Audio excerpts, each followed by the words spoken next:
RTI Live News. Ask for right.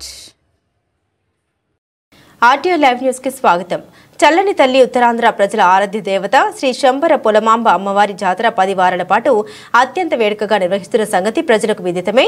మంగళవారం TDP Vizianagaram జిల్లా zonal secretary PVP రాజు గారు, విజయనగరం జిల్లా TDP general secretary Prasadula Prasad, Vizianagaram city అధ్యక్షులు, విజయనగరం టీడీపీ మండల అధ్యక్షులు, కౌన్సిలర్లతో శంబర టీడీపీ కార్యకర్తలతో పాటుగా శ్రీ పొలమాంబ ఉత్సవ కమిటీ అధ్యక్షులు నైధాన తిరుపతిరావు, యూత్ లీడర్ నైధాన సూర్య యాదవ్ తదితరులు మంత్రి గుమ్మిడి సంధ్యారాణి ఆదేశాల మేరకు ఘన స్వాగతం పలికారు. ప్రత్యేక దర్శనం చేయించి పంపించినట్లు మీడియాకు తెలిపారు.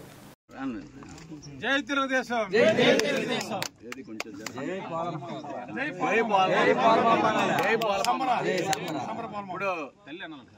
అది నింపు రావాలా పోలమాంబ తల్లి ఇప్పుడు యువ నాయకుడు మంచి యాక్టివ్ గా ఉండి మా అందరికీ కూడా ఎంతో ఇక్కడ అవకాశాలు కల్పించి అమ్మవారి దర్శనానికి నిన్నటించే అన్ని ఏర్పాట్లు చేసిన మా తమ్ముడు సూర్యకి మన పార్టీ తరఫున మన ప్రసాద్ గారి తరఫున మీరు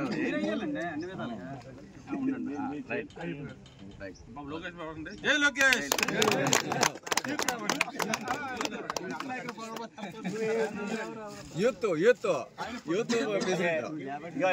మీ బ్రదర్ ఉన్నాడు.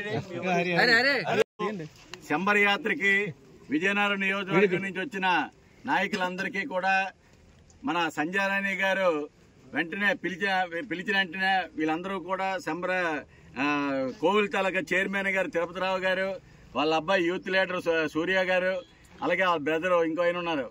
ఆయన ఇక్కడ ఉన్న లోకల్ కార్యకర్తలు అందరూ కూడా మమ్మల్ని ఎంతో గౌరవించి మా అందరికీ కూడా ఇక్కడ మంచి ఏర్పాట్లు చేసి అమ్మవారి దర్శనం చేసుకోవడానికి మంచి అవకాశాలు కల్పించినందుకు వారందరికీ కూడా విజయనగరం తెలుగుదేశం పార్టీ నాయకులు కార్యకర్తలు అందరి తరఫున మీ అందరికీ కూడా కృతజ్ఞతలు తెలియజేస్తున్నాం. ఇప్పుడు ముందుగా మనకు చైర్మన్ గారికి